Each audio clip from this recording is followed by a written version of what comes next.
Hi, boys and girls. I was watching TV, and on TV there was a witch movie that inspired me for our next project. I think it was called Hocus Pocus. It was about three witches that try to take over the whole town and take on all the children. But don't worry, it ends in a happy ending, at least for all the children, maybe not so much for the witches. So I thought maybe we'd do a witch project. So here we go.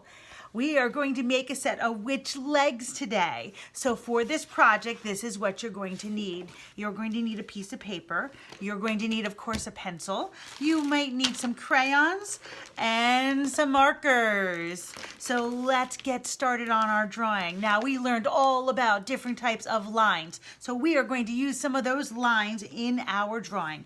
And the first line we're going to use is for the skirt. The skirt on the sides are going to come down kind of like straight lines that make sort of like a number 11 at the top. And then you're going to make a zigzag line. And your zigzag line can zig and zag any way you want.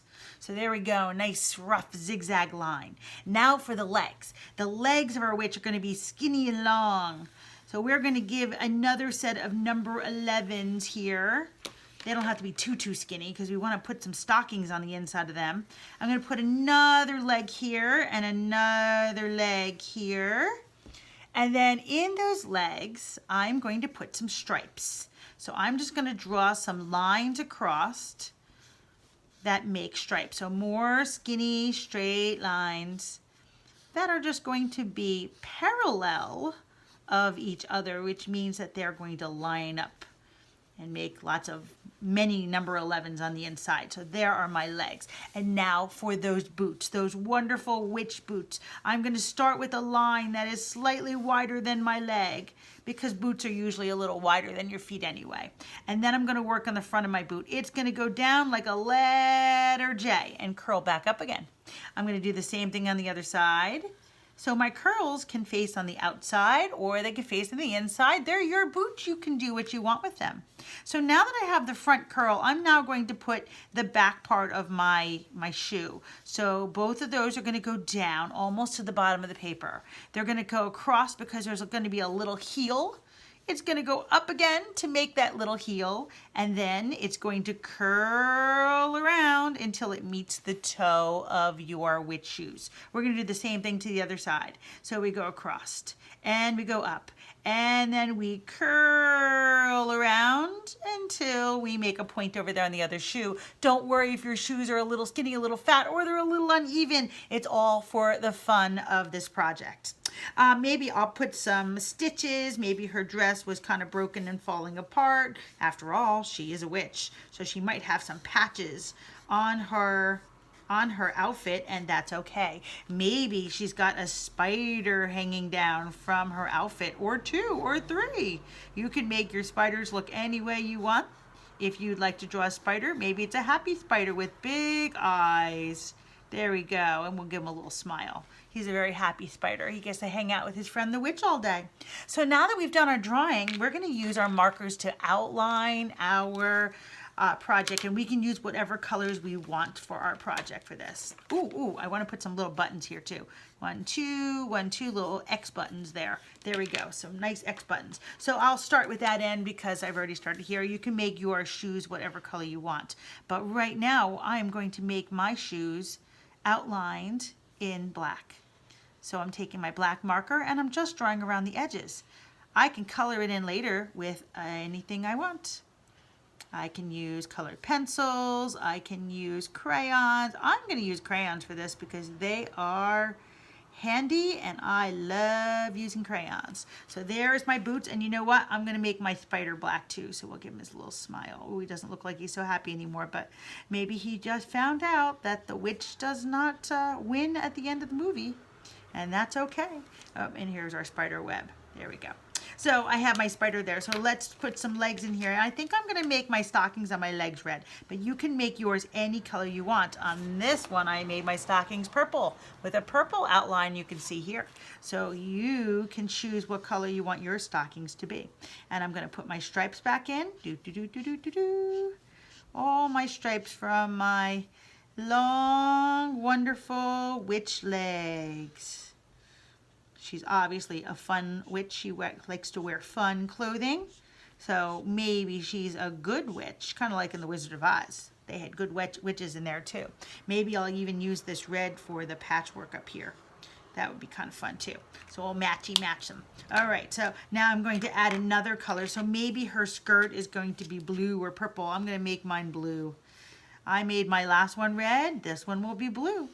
Maybe yours will be a different color. Maybe yours will be purple or orange or green. They could be any color you want because this is your witch's outfit. But maybe since I haven't used my green yet on anything, maybe I'll use my green for the little stitch marks in my patch that I have here, and maybe for the stitches in the rip in her dress. There we go. Okay, and maybe I'll use them down here for the buttons in her shoes too. Yellow doesn't always work out to see very well, so I'm skipping the yellow for now. So now I can use my colored pencils or my crayons or whatever you have to color in your witch, and you can use colors that don't necessarily match the outside if you don't want to. Maybe you do want a blue skirt with a blue inside, and I can certainly use blue in color. Remember, when you are coloring with crayons or anything else, try to color in one direction, and it does help to go slowly around all the edges, so that way you don't make a mistake that you didn't want to do. Although you know what I always say about mistakes. Mistakes are how we learn, so mistakes are wonderful. So I'm going to color this entire skirt in here. I know it does take some time to watch me color, but hopefully you are working on your witch too, and your witch is going to take even more time because it's going to be really, really beautiful. The most beautiful ugly witch in the world. Is that a thing? It is now. So I am going to finish coloring my witch in here. Oh, well, at least her outfit. As you can see, I have my mat under me, so even when I do color over under the edges, it's okay because I have my workspace always protected against any extra mistakes that I might need to make on purpose or by accident. So coloring on the edges of my paper is totally on purpose because I like to make it look like the color continues because the story continues. We don't know if the witch above is a girl witch or a boy witch. I don't think it really matters, do we? It doesn't matter at all. It could be a witch that's actually a dog dressed up in a witch costume. So it doesn't have to be a person at all. It is around Halloween time, and this is the time of year that people like to dress up. So I'm now going to change colors. I love using my broken crayons because broken crayons you can press really hard on. I'm going to give my stockings orange stripes. So here we go. I'm going to color a stripe, then I'm going to skip one. Color a stripe, skip one, color a stripe, skip one, and then I do every other one like a pattern. And that way you can finish coloring all your stripes in. As you can see, these stripes were blue and white. I could have made them blue and green if I wanted to. You can make yours any color you choose them to be. Again, it's your witch. Enjoy it, have fun with it, be creative. Come up with a new idea maybe someone else never even thought of. Here we go. So the witch's legs are done. All right, so then you can continue on and you can color your witch boots any color you want. Maybe my witch boots will not be black. Maybe these witch boots will be purple. And maybe I will use a different color for my background. Maybe my background might be yellow. My background might be a green color. There's so many colors in my crayon pouch. I can even mix my colors and use more than one in the background, and that would be a lot of fun too. So you get to choose all the colors for your witch because this is your witch. I'm not going to finish this drawing in this video because I'm going to let you imagine what you would choose for the background, and your choice would be just as good as my choice. So you guys should have a great time making your witches, and happy drawing. Bye.